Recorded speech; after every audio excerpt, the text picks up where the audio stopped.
Hello guys, adakah Anda bersetuju kalau saya katakan standard pembangkang ahli-ahli parlimen, pemimpin daripada pembangkang hari adalah standard yang sangat-sangat memalukan. Jadi YB Sani, bukan YB Sani Hamzan ya, tapi mantan YB iaitu Datuk Sani juga membuat Datuk Abdullah Sani ya membuat satu kenyataan yang begitu padu membalun ya MP-MP daripada pihak pembangkang PAS maupun Bersatu, sahabat yang semua, yang kita lihat yang mempunyai standard yang paling rendah dalam sejarah Malaysia. Kerana apa yang kita nampak ya, mereka ya sanggup bermain politik sepanjang masa walaupun di dalam Dewan Rakyat, dan bukannya ya untuk menumpukan kepada kawasan mereka masing-masing maupun masalah rakyat, tetapi apa yang mereka tumpukan menyerang kerajaan perpaduan pimpinan Datuk Seri Anwar Ibrahim. Inilah standard pembangkang yang kita boleh anggap sebagai standard yang teramat rendah, sahabat semua. Jadi adakah anda bersetuju atau tidak? Ya, mari kita tonton bersama kenyataan daripada Datuk Abdullah Sani, sahabat-sahabat semua. Tanpa buang masa, mari kita tonton bersama. Dia berniat jahat macam ni tu.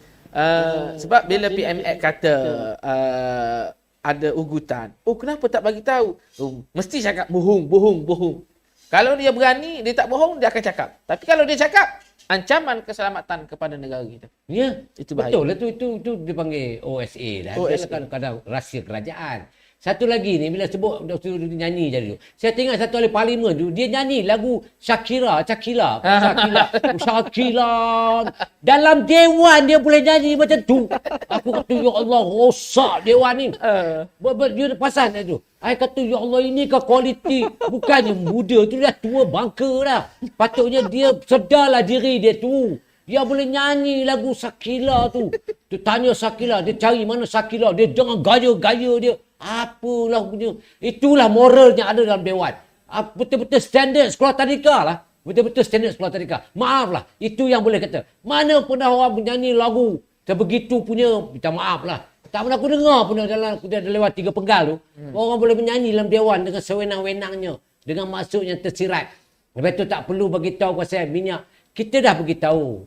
Faktanya minyak ni dah kata dah balik-balik dia kata dia kata kita buat keputusan sendiri. Pada 2015, 3 parti tu dah setuju. Termasuk PAS. Pasal itu minyak berapa? Sekarang ni minyak di Saudi 1 liter RM5. Di Indonesia, saya baru balik Indonesia 1 liter RM5. Kita ni masih lagi subsidi yang dibagi oleh ROY 95 tu RM2.10.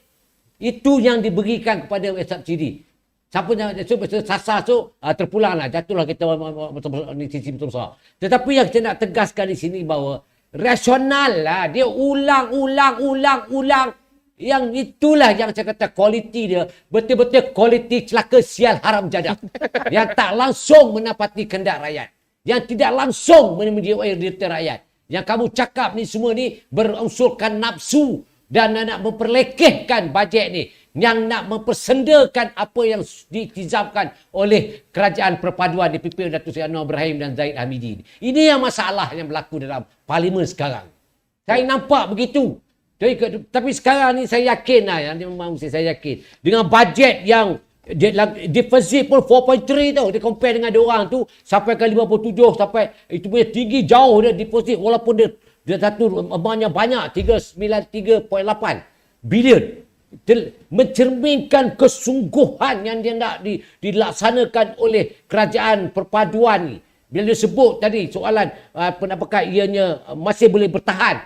Dia kata kita boleh bertahan. Sebab kita ni dengan Barisan Nasional tak berebut kursi. Yang kekuatan orang nak tanding ni ialah kerusi. Jadi bila kita ni ada flexibility dengan Barisan Nasional, kita ada satu kata sepakat yang cukup kuat. Inilah punca ataupun isinya kita akan berterusan sampai bila-bila. Saya yakin dan saya percaya. Seperti mana saya yakin bila saya bercakap dengan Datuk Kamar Amir, Datuk Kamar Amir dia kata pilihan raya kali ini 4 tahun yang lalu ianya akan berlaku, kita akan bergabung dengan Barisan Nasional. Waktu itu Datuk Seri bersetuju dengan saya. Sebab UMNO ada pengkhianat, kita ada pengkhianat. Bergabungan pengkhianat, rakyat akan lari. Dan inilah yang akan menyebabkan kerajaan perpaduan ataupun saya panggil kemah besar yang Kamal Amir panggil jajaran baru akan berlaku selepas pilihan raya. Berlaku. Dan bila ditanya dengan saya, apakah kerajaan ini makin kuat dan akan makin padu dan insya-Allah komponen ini akan berterusan sehingga hari hayat. Fahamlah maksud dia. Saya yakin. Itu. Kalau kita meneliti ketika Pakatan Harapan menjadi pembangkang, bukan semua masa Pakatan Harapan membangkang kerajaan. Ada masanya Pakatan Harapan mengambil jalan untuk bersetuju. Malahan pernah Pakatan Harapan menandatangani MOU untuk bersetuju dengan kerajaan. Begitulah cara Pakatan Harapan matangnya kita berpolitik. Namun cara itu pada hari ini berbeza. Tetapi apabila Datuk Seri Anwar menjadi Perdana Menteri, kedengaran desas-desus sepertinya Datuk Seri Anwar membuka tangan kepada parti pembangkang untuk bersama. Ini adalah jalan untuk mencari keharmonian politik. Kerana beberapa tahun kebelakangan ini, kita menyaksikan kebobrokan, ketidakstabilan politik itu berlaku. Jadi zaman Datuk Seri Anwar jadi Perdana Menteri, dia hulur tangan. Marilah kita bersama. Namun kedengaran pula daripada suara pembangkang yang mengatakan bahawa kerajaan ini terdiri pada perasuah, banduan, semua berkumpul dalam kerajaan ini. Ada juga yang mengatakan bahawa janganlah offer jawatan kepada kami. Datuk Dollah, adakah sebenarnya pembangkang memang sengaja mencari jawatan ataupun memang dia tak bersetuju langsung dengan kerajaan ini untuk menyertainya kerana ada perasuah dan sebagainya dalam kerajaan sekarang? Datuk Dollah? Saya pun lepas muktamar PAS ni, saya dah dengar segmen ulasan yang dibuat oleh Presiden PAS. Saya tak mahu sebut nama, macam nak geli lah. Tapi bila dia sebut yang kita ni, dia masuk dalam tong najih ni, yang kita ada banduan, ada kluster mahkamah, ada semua macam ni. Dan dia tu tak tengok cermin ke? Saya pun tak faham lah. Faham tak dia apa yang dia masukkan tu? Yang dia masuk dia puli Mahyadin ke? Atau dia puli Bersatu ke? Bersatu dah berderet dah ni nak dia kluster mahkamah ni. Jadi maksudnya saya rasa lah Adi Awang ni dia nak peli Bersatu ni. Jadi niat dia nak masuk ke kerajaan perpaduan tu, nampak ke arah itu tu. Mana mungkin dia bercakap dia tak sedar diri. Anggap itulah kata Mausin, saya yakin Syah saya yakin bahawa sebenarnya hati kecil dia mengakui.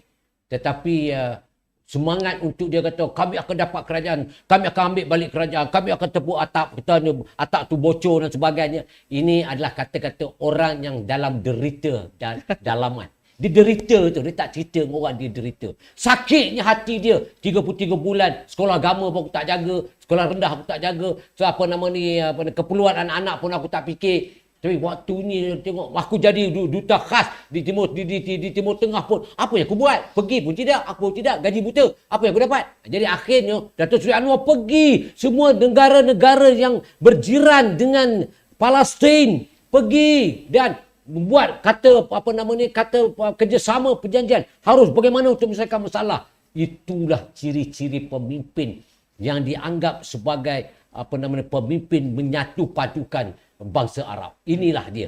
Kita nampak sekarang ni, Mausin. Kita nampak Malaysia dah diangkat. Malaysia telah pun difokus sebagai negara yang memperjuangkan hak dan kebebasan rakyat negara. Kita satu lagi, saya nak cungkit balik pasal perbandingan. Sebelum ni Presiden PAS cakap apa? Oh, kita kena jadi independen. Kita berkecuali dalam isu Palestin ni. Sekarang pula kata kita mesti tegak, kita mesti kuat, kita mesti berani. Kamu ada kuasa dulu, kamu cakap apa? Kamu cakap berkecuali. Ada rekod semua. Jangan jadi munafik lah. Jadi benar betul-betul. Cakap betul-betul. Takut sikit pada Allah Ta'ala. Ini kalau kek, mau belum? Kek. Ingat apa yang aku cakap tu. Jadi sebenarnya nasihat saya satu je lah. Satu, kita jangan khianat pada Allah. Allah akan tunjukkan. Jangan khianat. Sekejap dia tunjuk. Yang kedua, jujur. Yang ketiga, muhasabah diri. Yang keempat, sedar dirilah. Mana bumi yang kamu pijak. Terima kasih. Kita bersiaran hampir 1 jam. Terbaik sahabat semua. Itu dia. Satu kenyataan yang begitu pedas dan juga padu ya daripada Datuk Abdullah Sani, sahabat semua. Kita nampak bagaimana beliau sendiri menyatakan bahawa standard MP pembangkang yang ada hari ini adalah sangat-sangat memalukan. Standard tadikah katanya, sahabat semua. Kerana apa? Ya, dikatakan Ada pula ahli parlimen yang menyanyi dalam dewan lagu Shakila dan sebagainya dengan nada-nada menyindir. Itulah ya yang mampu dilakukan oleh pihak pembangkang hari ini, yang ternyata ya sangat-sangat memalukan. Ya, adanya standard standard pembangkang yang hanya tahu menyerang, hanya tahu mengkritik, hanya tahu memanipulasi ya setiap kenyataan daripada Perdana Menteri dan sebagainya. Jadi sahabat-sahabat semua, fikirlah, adakah pihak pembangkang begini yang kita mahu? Atau kita seharusnya ya menolak 100% ya mereka pada pilihan raya umum yang akan datang ini.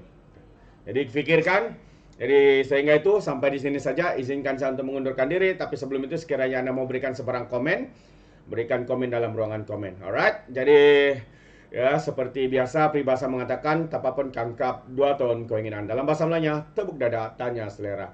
Sekian saja daripada Orang Apa Channel. Saya kita berjumpa lagi. Bye bye.